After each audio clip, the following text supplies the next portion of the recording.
Thank you very much, and welcome today. Welcome to everyone. I'm Adrian Dix. I'm BC's Minister of Health. I'm today's MC, and I'd like to start by acknowledging the territory of the Musqueam people, of the territories of the Squamish and the Tsleil-Waututh as well. We're honored to be hosting and having this event on their lands. It's wonderful to see people here. It's wonderful to see, as we will, and as part of our tour, so many midwives and those who will be becoming midwives in the years to come. It's an exciting thing. It's an exciting thing for our healthcare system, all of the things we're trying to do together in team-based care, and I'm very, very honored to be there today. I wanted to give you a sense of the program and who's speaking. Speaking and making the announcement will be Selina Robinson, the Minister. I got to get these titles right. It's very important. Minister of Post-Secondary Education and Future Skills, who apparently is making her first appearance at UBC as Minister. So this is a pretty good day. Dr. Roger Wong, my friend, who's the Vice Dean of Education and Clinical Professor at the UBC Department of Medicine. Dr. Zoe Hodgson, the Clinical Director of the Midwives Association of BC. Welcome, Dr. Hodgson. Angela Borelli, a new mom who is supported by a midwife who will be joining us by video feed, and we're really looking forward to that. And Simrat Dial, a student in the UBC midwifery program. Welcome. And Simrat will be the closer here, so I don't want to put additional pressure on her except to say that she'll be the closer in our presentation. Today we're here to talk about midwives, midwives such as Dr. Hodgson, midwives soon, such as Simrat. Midwives are essential members of the healthcare workforce in our community, supporting people as they start and grow their families. In particular, midwives add critical capacity to maternity care in rural, remote, and First Nations communities, helping families get care closer to home. In BC, midwives delivered 27% of babies, the highest proportion in the country. And it's our expectation that that proportion will grow and that the role of midwives in our healthcare system will grow as well. And it all starts here. Today's announcement, which we'll get to very quickly, is part of BC's Health Human Resources Plan. In September of 2022, we announced 70 different action items. This is one of them to support our public healthcare system into the future. Over the last number of years, we've added 38,000 people delivering care in that system net over the last 5 years since I've been Minister of Health, and we need to continue that to meet the needs in primary care, in the community, in acute care, in mental health and addictions, and across the system. This announcement today is a significant part of that and reflects our commitment and the need to ensure that all healthcare professionals are able to provide the care to the full extent of their skills, and that we have the healthcare professionals we need in the future. So without further delay, I want to introduce my colleague, Minister Robinson, to make the big announcement.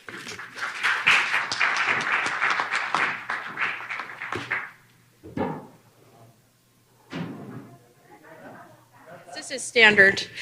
There's the old back. Yeah. This is, otherwise I'm just a little bobbing head above the thing. So good afternoon, everyone. And thank you, Minister Dix, for the introduction. I also want to introduce our colleague, Jennifer Rice is here. She's the MLA for North Coast, hails from Prince Rupert, and she's a parliamentary secretary for rural health. And she's also very excited, has been a tremendous advocate for midwifery, and particularly in rural British Columbia. And so I'm really thrilled she's able to join us here today. And I too would like to begin my remarks by acknowledging the territory of the Musqueam people. And I want to thank UBC for hosting us. The last time I was in this building, my son got married here 18 months ago. And so it is transformed, certainly today, but I want everyone to know this is a fabulous space to host an event. So I've done my plug for UBC. I'm honored to be here today to announce the expansion of UBC's midwifery program. The program celebrated its 20th anniversary this past fall, and for more than 2 decades, the midwifery program here at UBC has helped support birthing parents during a very vulnerable and incredibly important time. Now, I personally know the value of a midwife. I had a nurse midwife back in 1989, just a few years ago. This program didn't exist. And I think it was actually, if my memory serves me correct, it was a program that was embedded in nursing, and they were piloting training midwives here in British Columbia. It wasn't an officially recognized profession just yet, but I can tell you that this woman, Carolyn, who was there for me in hospital, prepartum for sure, supporting me, but helping me decide when to go to hospital, coming to my home and helping me figure out what the heck was going on with my body and why did it hurt so damn much, helping to manage my husband's anxiety around when to take me to the hospital and what to do next, and then getting to the hospital after being with me for 2 days of labor, which was not pleasant, but helping to manage my mother, who, God rest her soul, adored my mother, but she felt every single labor pain I had, and I could not deal with my pain and her phantom pain at the same time. And my midwife understood all that and helped manage my mother, which was the greatest thing that I needed at the time.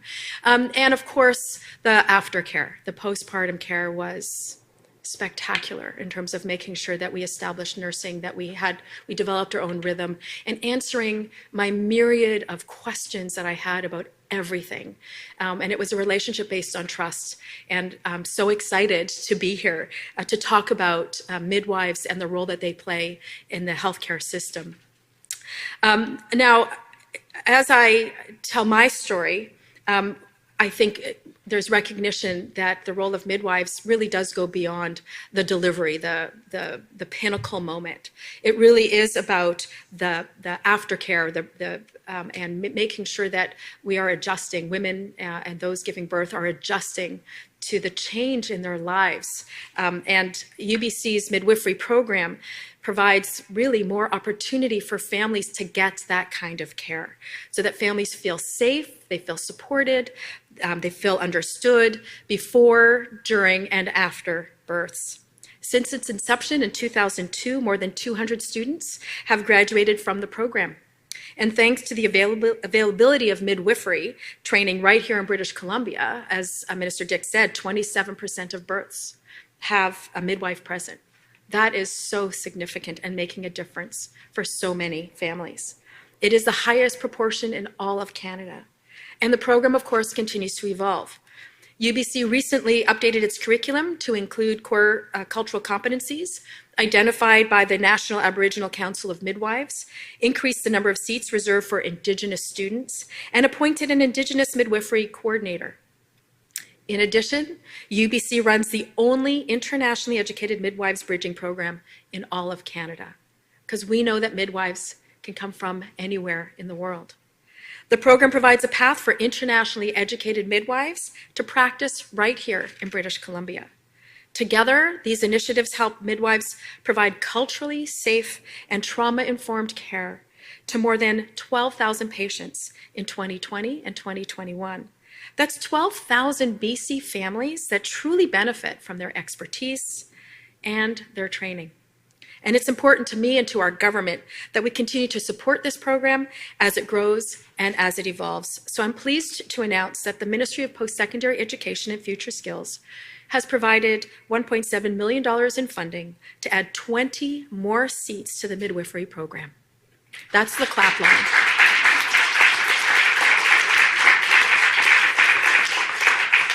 And I want to say that's on top of the 28 existing seats. That's a 70% increase in the number of training seats, and that's significant. This funding will be ongoing, with the ministry providing $1.7 million in funding each year going forward.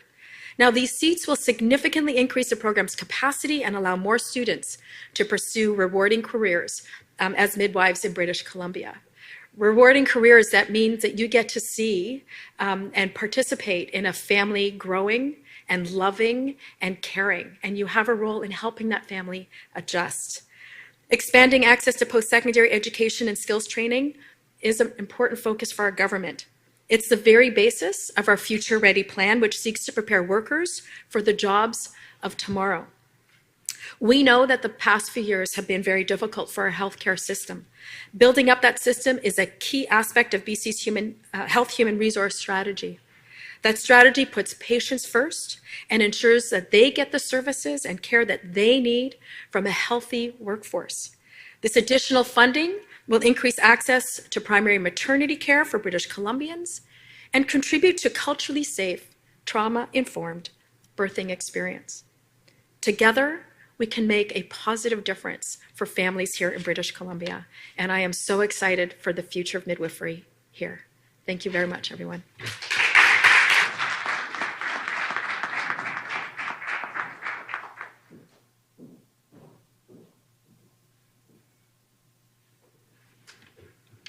Thank you very much, Minister Robinson, for your personal experience, which is always hard sometimes to go into, and I appreciate that, and for your work in helping BC train more skilled healthcare workers.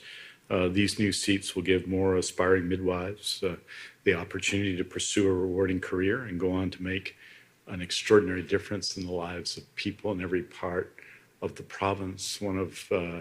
In the work that we're doing, one of the leading advocates since I've been Minister of Health for the role of midwives has been Jennifer Rice, and she's now the Parliamentary Secretary for Rural Health, but she is a relentless advocate for the work of midwives and a real ally to the profession, I think, in both the government but also in the community as well. And I want to also note, of course, the Seats for Internationally Educated Midwives, the bridging program, which builds on the work in other professions, including nurses, as you know, the very significant changes put in place to support internationally educated nurses by Premier Eby recently. It builds on that through professions, because we know, in addition to doing our responsible role for training people here in British Columbia and in Canada, that we have to provide, and we need to provide, opportunity for nurses and midwives, doctors and health sciences professionals and healthcare workers to be part of British Columbia's healthcare system. I want to now take the opportunity to invite Dr. Roger Wong, who's the Vice Dean. I feel these are new titles. You're adding titles every time I see you, Roger.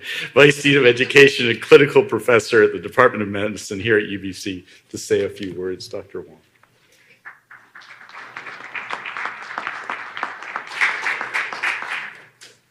Hello, everyone, and thank you, Minister Dix, for the very warm introduction. Always good to have friends, and thank you again, Minister Robinson, for your very kind words. We are very honored to welcome all of you to this particular event, to the UBC Vancouver campus. And thank you so much, ministers, for making the important announcement to further expand health education in British Columbia. First and foremost, I would like to take this opportunity to respectfully acknowledge that we're gathered here today on the traditional, ancestral, and unceded territory of the Musqueam people. Every day as I come to campus, I feel grateful to have the opportunity to work and play on this beautiful land, which is one of the world's most breathtaking backdrops.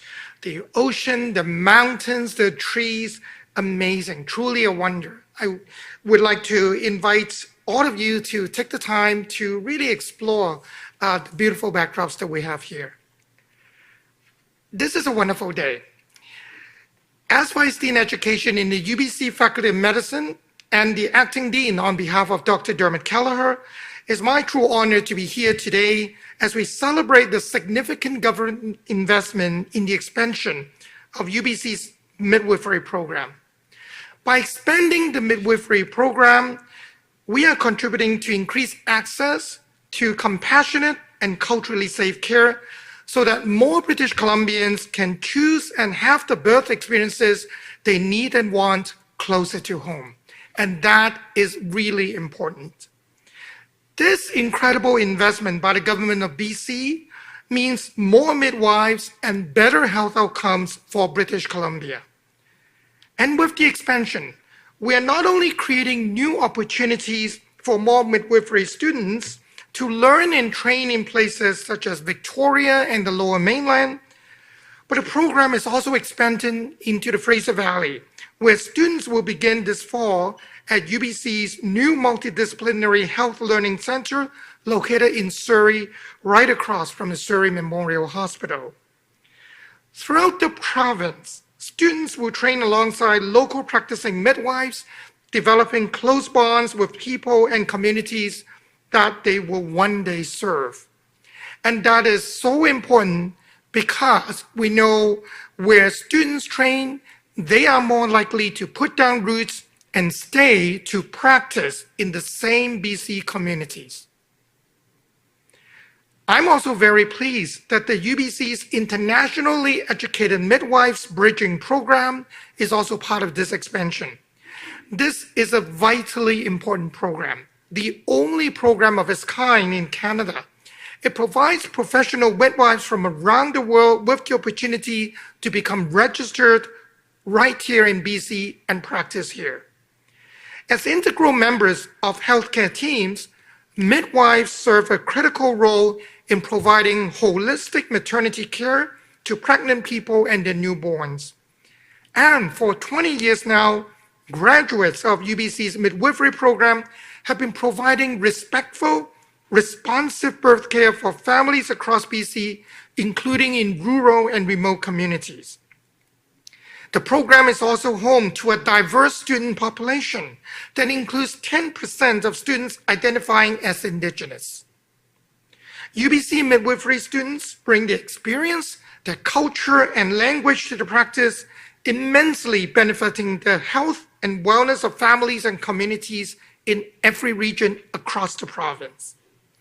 Now, they are also practice changers, serving an important role in enhancing the quality of care and practices in midwifery.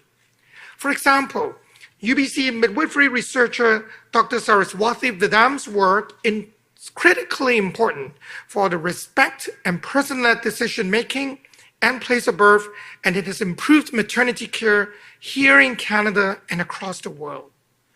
What I'm trying to share is that the success of UBC's midwifery program is a testament of the extraordinary work and dedication of hundreds of faculty, clinical preceptors, program delivery teams across the province.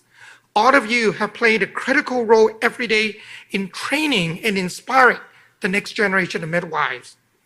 And that includes Dr. Cecilia Javid, Director of UBC's midwifery program. We're so fortunate to have Dr. Javid, someone of her caliber here at UBC. Her leadership, international experience, and perspective have truly created an exceptional and world-class experience for our students. And my thanks as well go to Dr. Robert Petrella, head of the UBC Department of Family Practice, for his support of the midwifery program. And of course, none of this would be possible without our partners, including the government of BC, the BC College of Nurses and Midwives, and all of the health authorities across the province. And I also want to acknowledge Zoe Hodgson, clinical lead for the Midwives Association of BC, whom we'll be hearing from in a moment. The Midwives Association of BC has been supporting midwives and advocating for the health and well-being of families and communities in the province for a long time. And to that we say thank you. Indeed, today's announcement is a substantial investment into the future of health education right here in British Columbia. It builds upon and complements the recent expansion of the UBC medical and health professional programs, including physical therapy, occupational therapy, speech and language pathology, genetic counseling, the MD undergraduate program, and postgraduate medical residency training programs, all of which are fundamental in creating quality and team-based care. Which is why at UBC, we are pleased to be an active partner and play a significant role in the government of BC's broader strategy as articulated in the BC's Health Human Resources Strategy, Putting People First.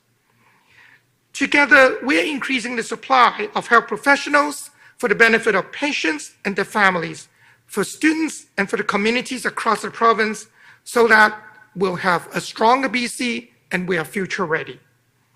And so on behalf of UBC, I want to sincerely thank Minister Dix and Minister Robinson for your leadership and support for this expansion.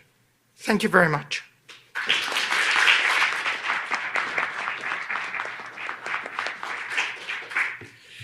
Thank you, Dr. Wong. As the only university in BC offering a midwifery program, UBC is providing an essential service, as you know, to both future midwives and future parents. And I'm thrilled to see the program continue to grow and thrive. And thank you for all the efforts and everyone at UBC. I know the program recently celebrated its 20th anniversary, over 200 graduates, and the vast majority of them working here in the province of British Columbia, which demonstrates what happens when we train people here in BC. They stay in BC and they benefit the people of BC. I wanted to now get an opportunity. Roger already was doing some hype work here of our next speaker. I think it's fair to say the Midwives Association of BC is not only a fierce advocate for what midwives do in BC and their role in our public healthcare system, their role as advocates for patients, but also what midwives can do in the future. And we're really honored to have Dr. Zoe Hodgson, who's the clinical director of the Midwives Association of BC, here, and I welcome her to the podium. Dr. Hodgson.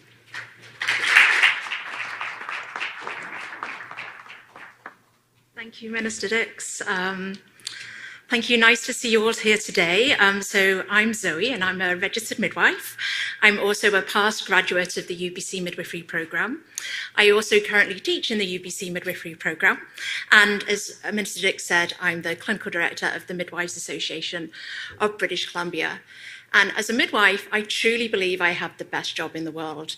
Hearing about the role of midwifery in Minister Robinson's story really made me feel tingly. It's really such a wonderful and a privileged profession for us all to engage in. I'm pleased to be able to join this event on behalf of BC Midwives with Minister Dix and Minister Robinson, and I'm really excited about this important announcement.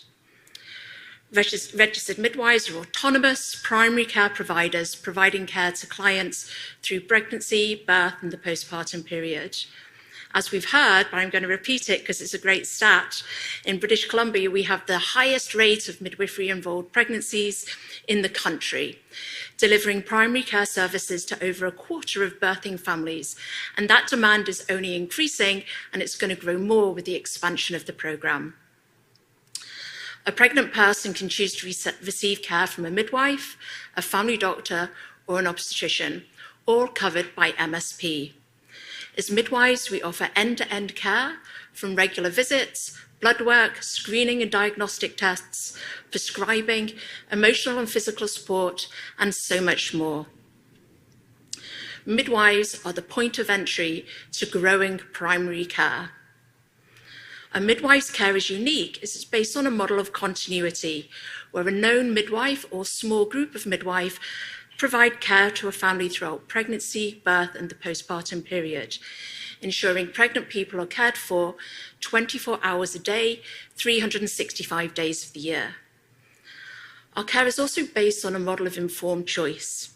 We have longer appointments that allow for informed choice discussions with our clients, where we share knowledge, experience, provide information about community standards, and make evidence-informed recommendations. Midwives also offer a choice of birthplace and believe everyone has the right to choose where they will give birth.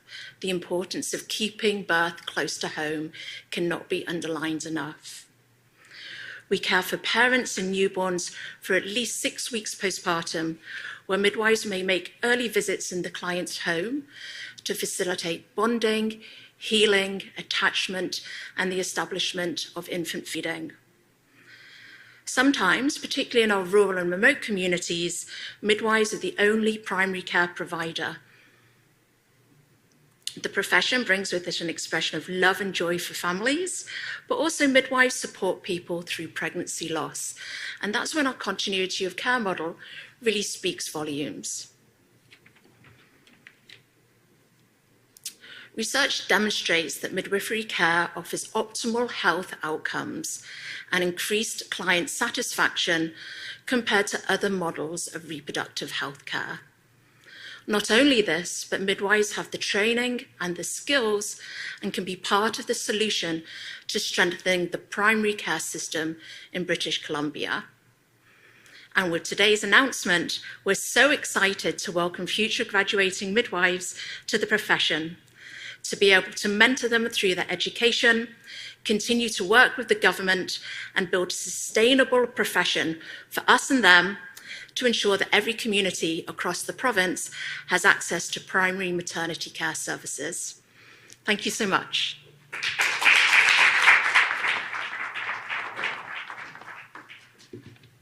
Thank you very much, Dr. Hodgson. And I want to say it's what's obvious to everyone who knows the system that you and your colleagues provide collaborative, comprehensive, and compassionate care across BC. That's why we need more midwives. And that's what we're doing today. And I want to do something that's very difficult now. This is the hardest part for Dr. Hodgson because we get to hear from one of her patients. I wanted to introduce Angela Borelli to share a few words about her experience as a midwifery client. She's not able to be here with us today, but she's recorded a video message to share. And so we're going to hear from Angela now. Thank you, Minister. Good afternoon. It is such an incredible honor to be able to speak here today, albeit virtually. Technology is a wonderful thing. I am very grateful to be able to share my experience with midwifery, which was, no exaggeration, quite life-changing for my partner and I. We were living downtown Vancouver at the time, and Kyle and I were very fortunate to be able to secure midwives through Bloom Midwifery that were able to take us on. Actually, Zoe Hodgson, who just spoke, was our midwife, and she was present for the delivery of our son, our firstborn, Zayden Huxley. I can't say enough good things about her. She is just such an exceptional human being and truly an asset to her profession and the community. I understand and know that more often than not, it is incredibly challenging for young families to secure midwife support, which is why I am very, very excited about today's announcement. For me personally, I cannot emphasize enough how indelibly instrumental my midwives were to my pregnancy, the birth, and my postpartum experience. I literally tell everyone who will listen. Throughout my entire journey, I felt held and supported, not only by their experience and their expertise and their efficiency, but by their genuinely kind, caring, emotional support as well. They listened to both my partner and I at every appointment. They never rushed us. They offered and shared all the information that we required to help navigate our journey in the best possible way at every turn. They pulled out all the stops truly to ensure that we were being taken care of and that our safety and comfort were indeed optimized. I could call my team at any time with any issue, and they would respond as quickly as they could, which alleviated so much stress and anxiety for my partner and I. We forged genuine friendships and had such a lovely rapport with our team. They gifted us a beautiful, beautiful birth story, and this is going to shape how our son views his entrance to this world, and it created a forever memory for us in ushering in our firstborn child under such nourishing and nurturing conditions. Another and perhaps the most critical point I need to highlight was the postpartum care that we received. To know that a member of our trusted care team was coming to assess our newborn within the comfort of our home during that extremely sleep-deprived, tender, and pivotal time as fresh parents was beyond vital to our mental and emotional health.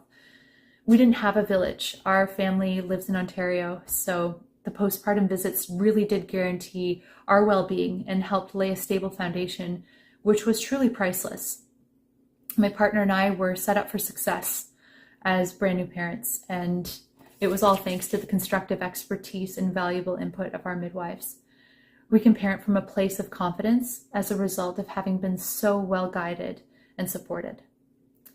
I feel emphatically, passionately, quite strongly that the opportunity to have a midwife should be extended to as many families as possible. These new seats at UBC's midwifery program will serve to do just that and reflect that the government is also quite serious about the development of its future citizens and the province, as there are few more worthy investments than nascent humanity. By providing more parents with the opportunity to have midwives care for them, you're helping ensure new parents get the support and the tools that they need to be successful family builders. When you pay attention to the beginning of the story, the very beginning, you can change the whole story for the better. And it is my personal belief that midwives can play quite a heroic role and heroic character within that story. Thank you.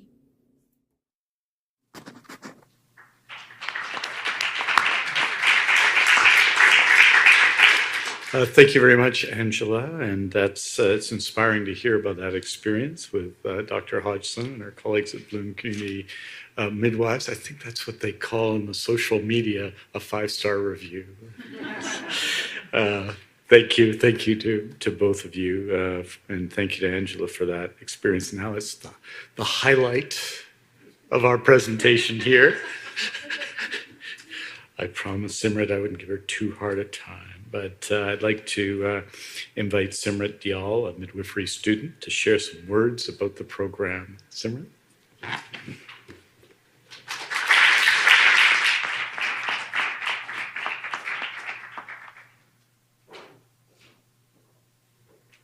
It's a wonder they don't have a towel here to just wipe off all the sweat.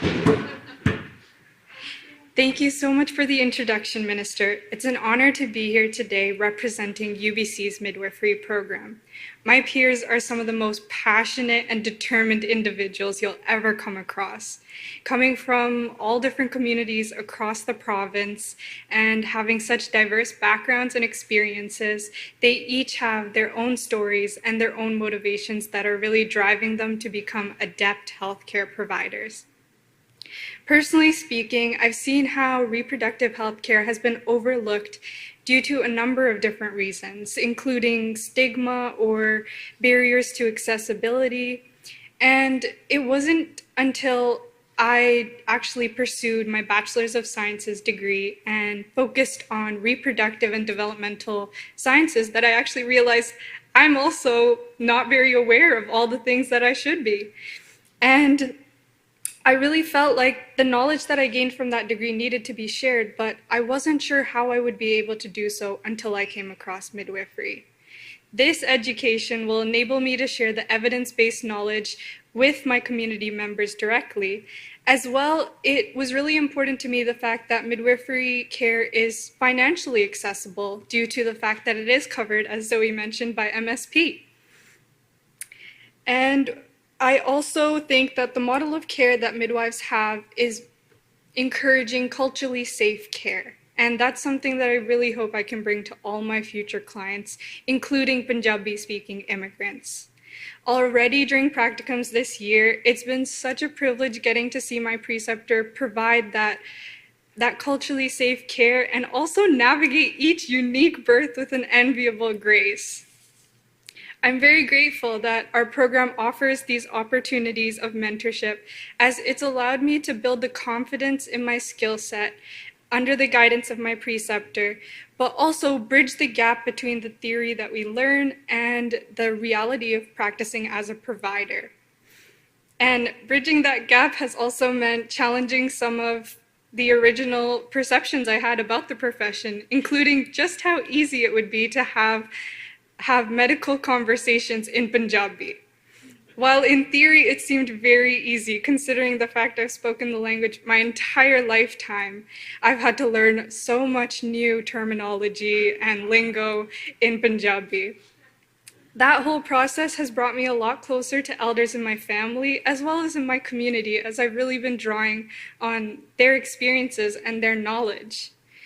I also need to acknowledge that all of this learning would not be possible without the wonderful families that invite us to be a part of their birth stories and learn from those experiences. With the expansion of this program, more students will have the opportunity to pursue midwifery and eventually graduate to offer midwifery care across the province, including rural and remote communities. Furthermore, I really hope it will bring more visibility and awareness about the care midwives can provide for the diverse families in British Columbia. I'm so excited to see the changes that this expansion will bring to our program, and I sincerely thank everybody that has been involved in making that happen. Thank you so much.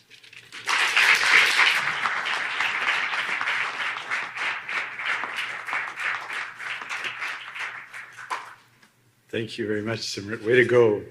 I just want to say finally just how important this expansion is, what it represents in terms of the building out of team-based care in our province. It builds on other announcements and expansions that were announced by have been announced by Minister Robinson and her predecessor, Minister Kang, with 604 new nursing spaces on top of existing nursing spaces in BC, the 128 new spaces in the Faculty of Medicine at the University of British Columbia, distributed all over British Columbia, the new medical school coming at SFU, the 336 new spaces for health sciences professionals, including some here at UBC. We made that announcement, as people will remember, at BCIT, the 7,000 new healthcare assistants and support staff that have been brought into the long-term care system as a result of the actions of BC's post-secondary institutions under the HCAP program, which is a model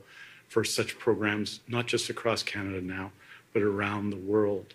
It is and it's a critical role for us. And we see it in the expansion of internationally educated midwife program, but it's a midwifery program here and the new opportunities there. But it's a critical role for us to play in healthcare in the world, that BC be a center of learning. And my colleague, Minister Robinson, is fundamentally committed to that.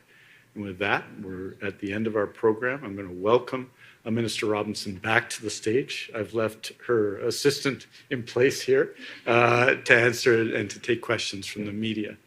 Over to you, Selina. Thank you, Minister. Just another reminder to reporters on the phone, please press star 1 to enter the queue.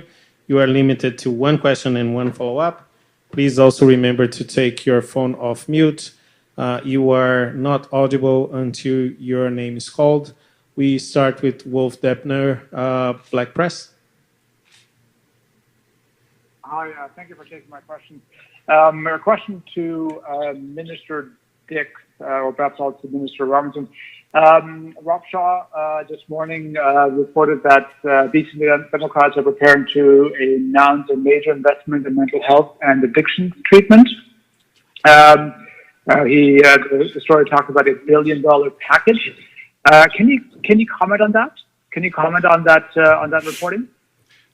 So just to put this issue in context, first of all, the provincial budget will be announced February 28th, not today. So I can't comment on any details or speculation about that budget. But I would say this, that when our government took office in 2017, we had one of the least developed mental health and addiction systems anywhere. In a country where the system, frankly, hadn't been well developed, we had a decade of reductions of care in that system and a failure to build out physicians. Since 2017, the largest area of investment in healthcare, larger than primary care or surgeries, larger than long-term care, has been to mental health and addictions. That share of the budget, the new places for both professionals and the expansion of programs, treatment has been at the center of that model, but also ensuring that people are safe, that they're alive so they can recover, have been critical to those programs. And so we have built that system out and are building out that system. Some of it's described in a pathway to hope. What's required now, and I just say this to everybody, is even more. Because we've faced since the beginning of the COVID-19 pandemic increased toxicity of drugs in our society, and the extraordinary and awful consequence of that is the deaths of so many people in every community in the province, Indigenous and non-Indigenous, young and old, but mostly young, men and women, but mostly men, who have lost their lives, but also others whose quality of life has been affected at every level of the addiction system. Premier Eby is absolutely committed to the idea of treatment, central to a public healthcare system, central to our response, including all of the other pillars of that response, to the overdose public health emergency and to the needs of our mental health and addiction system. That was his message to me as Minister of Health when I was reappointed. That was his message to my colleague, the Minister of Mental Health and Addictions, Jennifer Whiteside. So if people are asking if treatment is going to be a priority over the next number of years, as it has been over the last number of years when we built up a system in an unprecedented way from, unfortunately, virtually nothing, you bet it is. You bet Premier Eby is committed to treatment, to ensuring that we have the health professionals and the healthcare workers in place to support that system, making sure that people have access to that treatment. So if you're asking if that's a priority in the budget, in the actions of the government, in the healthcare system, you bet it is. Wolf, did you have a follow-up? Yes, I do. MLA for Burnaby North, Janet Rutledge, joined Minister of Municipal Affairs this morning to make an announcement in Burnaby. But the media advisory for the announcement only mentioned that Janet Rutledge is the MLA for Burnaby North and not the Parliamentary Secretary for Labour. What, if any, updates can you give on her status in Cabinet? There's no change to her status in Cabinet. Next question is from Penny Daflos, CTV News. Very much. My first question is for Dr. Hodgson. There's a big exodus underway from workers in the healthcare field right now. How do you plan to attract people to your profession, given that there's more spots now?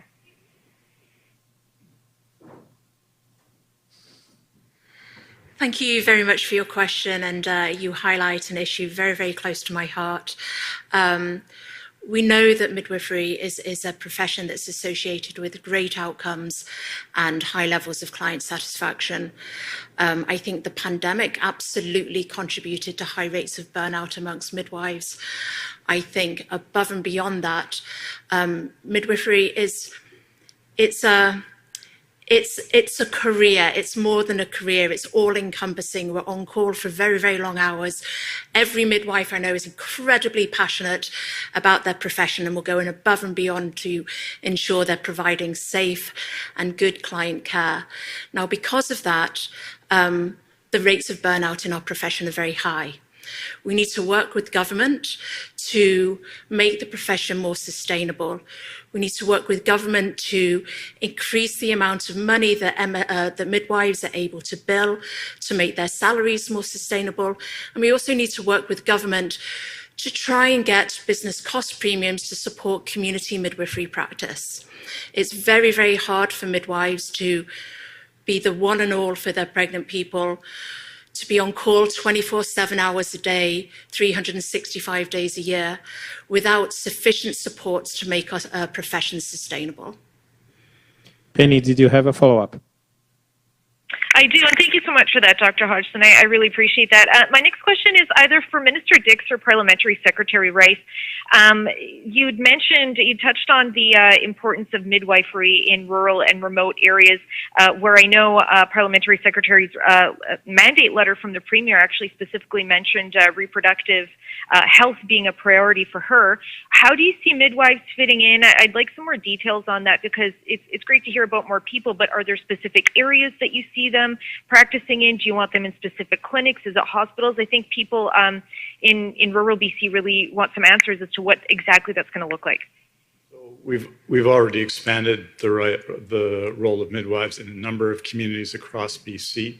As with most health professions, we've seen and we continue to see a significant increase in their numbers, and there's clearly needs to be a focus on rural BC for that, for midwives, as it would be for all health professions, but and supports and sustainability for those practices in rural communities is critically important for that. So I see that as a central role in all of our health human resources actions, which is to ensure that people have the care they need in the communities that they live, whether that community be in the Gulf Islands, whether it be on the North Coast, all areas of the province where we've seen an expansion of midwifery services in the past number of years, and that has to continue.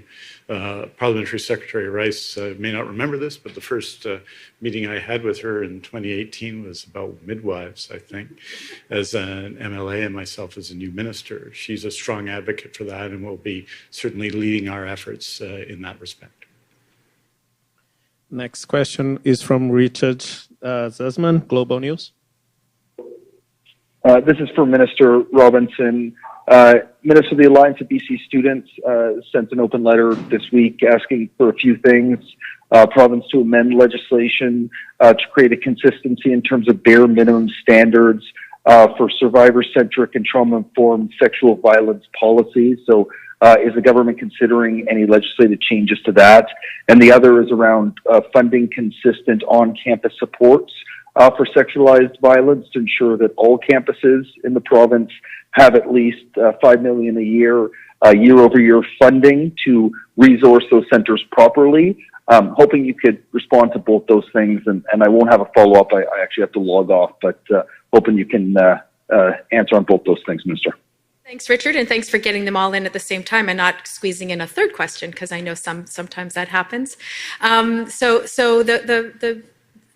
think we all recognize that sexual violence just isn't tolerated and it's not acceptable any place in society, and we know that certainly that it has historically been a challenge on campus and there's greater risk on campus, which is why our government made sure that every single institution not only has policies in place, but also that we funded them to make sure that the policies were readable and making sure that they had training materials, because we know that's really important. We also made sure that private post-secondaries also are now required. Our government made sure that they too have policies for this, and it's also why, as a government, are now funding sexual assault centers. I will remind everyone that the previous government cut funding to them when they were in government. So we take this very seriously. In my ministry, we are undertaking a review of those said policies for all 25 public post-secondary institutions as we speak. That work has been under review through the fall, and we'll be taking a look to see what more we need to do to make sure that our post-secondary communities are safe places for everybody.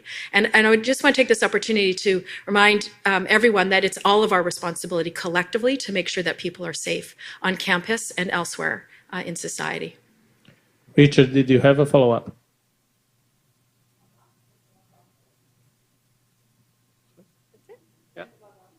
Oh, okay, yeah, sorry.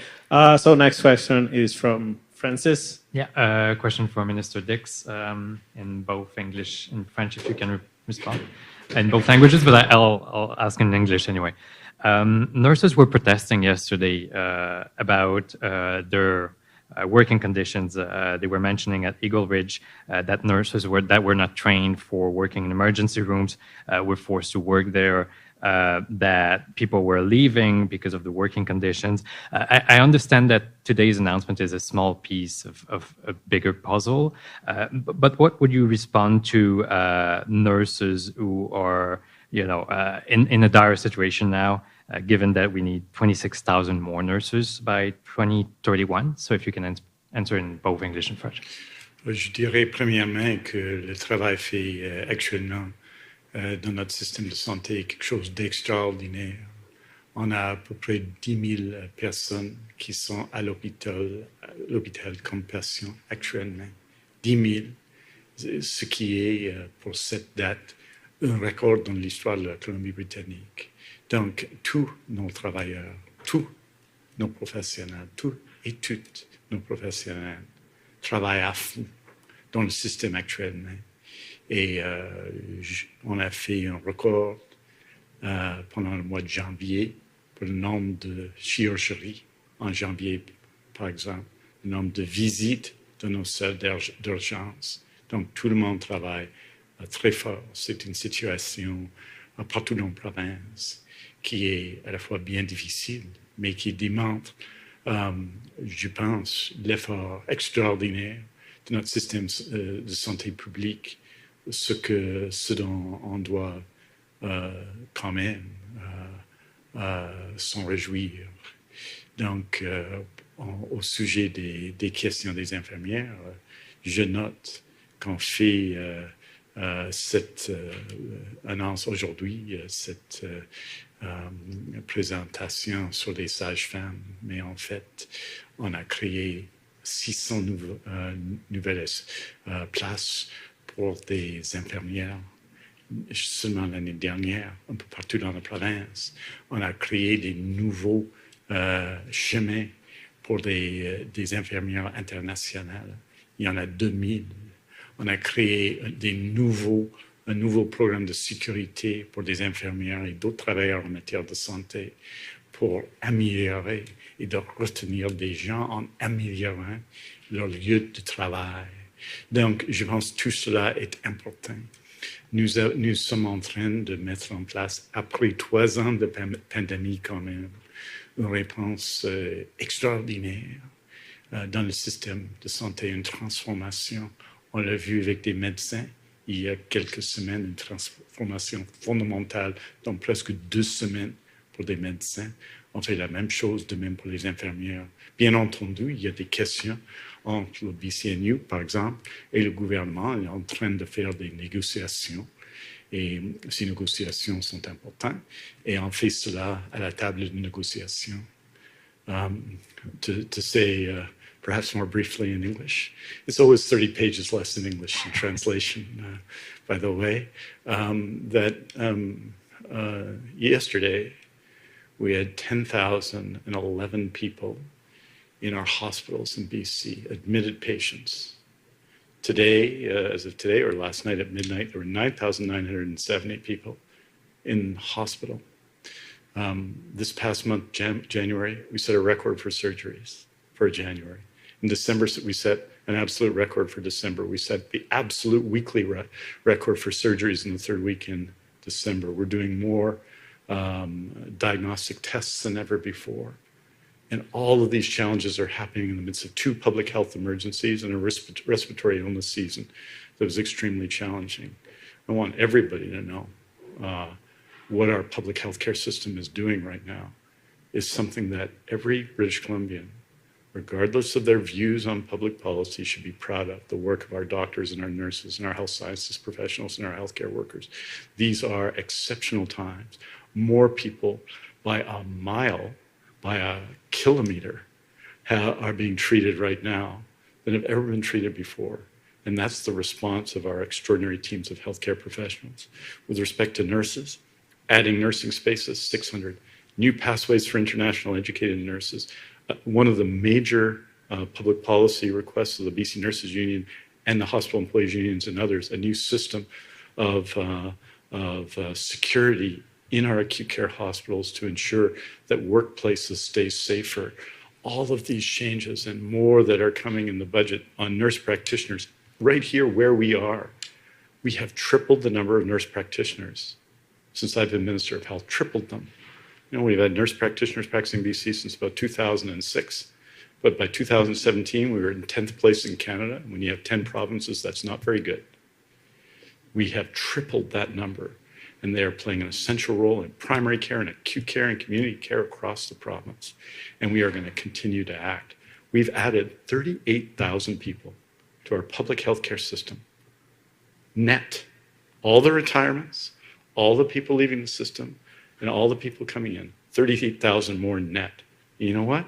We need to do it again in the next 5 years, and again in the next 5 years. And so it's our obligation in the post-secondary system in BC to do our share. And while I profoundly believe we have to have new pathways, and we're putting those in place for internationally educated nurses to bring in, we have an obligation to the world as well to train people here to serve the world in terms of healthcare.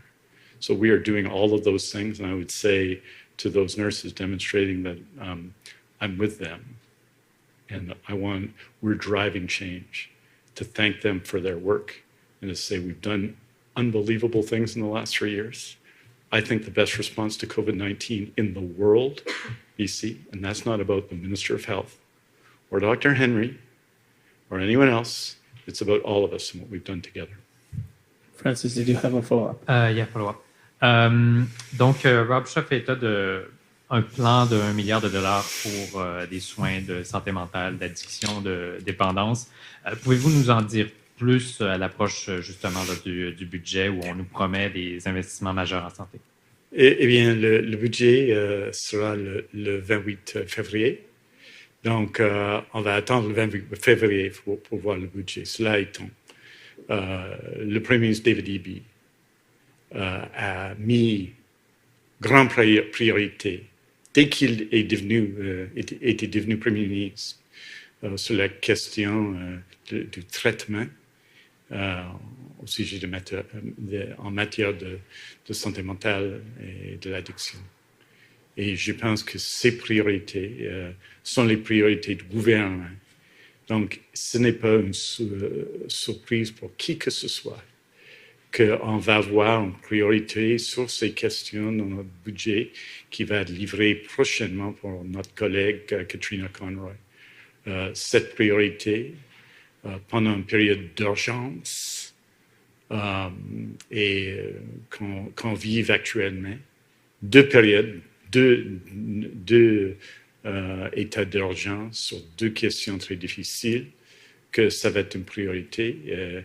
Et je pense que ça va bien entendu être évident dans le budget, mais c'était déjà évident parce que le Premier ministre Eby et tout le gouvernement a mis l'accent, a mis une priorité sur cette question depuis 5 ans et surtout maintenant, il faut agir agir en plus. Et je comprends le défi de nos travailleurs en matière de santé parce qu'ils ont en fait le plein depuis 3 ans.